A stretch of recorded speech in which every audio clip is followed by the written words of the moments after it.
Okay, so who's ready? We're about to cook pork chop dinner with asparagus and some black beans.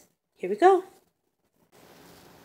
So far what we've done, I've just cut off some of the fat from the pork chop.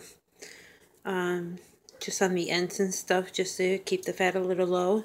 I've seasoned them with salt, pepper,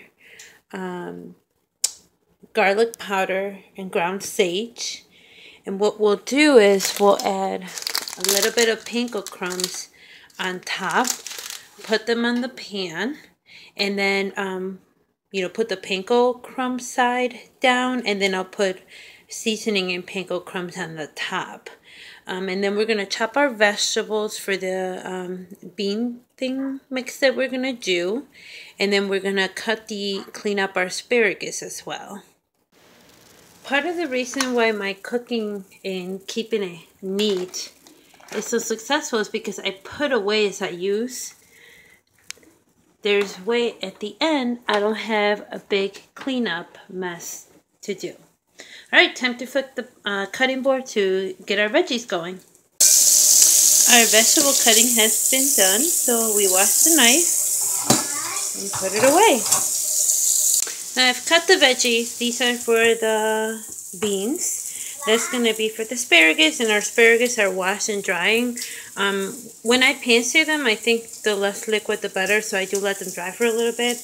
Now the onion and leftover asparagus are going back in the fridge. Okay, we got our pork chops cooking.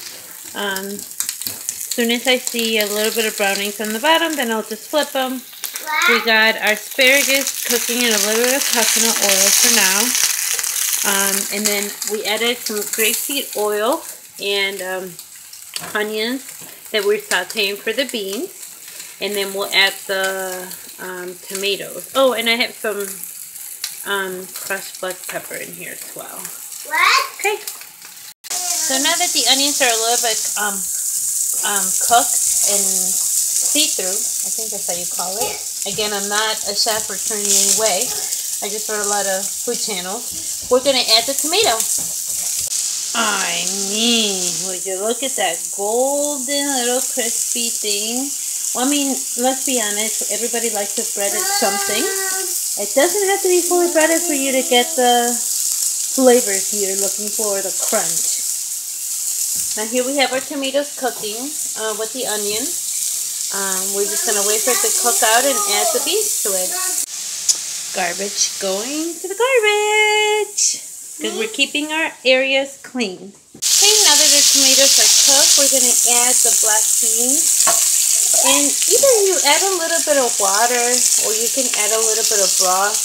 And then just let it cook all together. We are going to add salt, pepper. And because we have flavorful pork chops, I'm not going to add too much spice.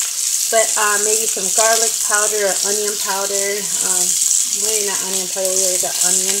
Let's add salt, pepper, and garlic powder. Okay, so here we go. I added salt and pepper. These are still going. I added a little bit of water, and now this is simmering. And then we're going to clean up our area away. Here we go. What's up? Okay, to finish up our asparagus, we're just going to squeeze a little bit of lemon juice. Lime juice. I prefer lime over lemon. Okay, everything's cooked. Let's plate. Okay, here's the result. The stove is clean, just one pan because it's got to cool off. The counters are clean, nothing in the dishes, and everything that we use is drying up.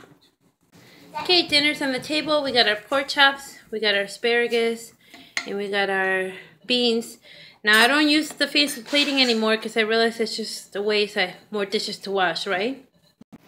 So here's our dinner. I ain't gonna lie, it smells so good, y'all. Alright, so the point is we can do it in 30 minutes, have a clean kitchen, and have a healthy meal that's delicious. And very affordable, by the way. I think from now on I'll talk about pricing because I used half of the asparagus, which was 99 cents. I used the whole thing, but we're going to get 3 meals out of it, which is $3.50 something cents. Can of beans, which is 59 cents. 2 tomatoes and a quarter of an onion. I mean, you can't beat that meal for 3. You're going to get 3 meals. Alright guys, have fun. Booyah.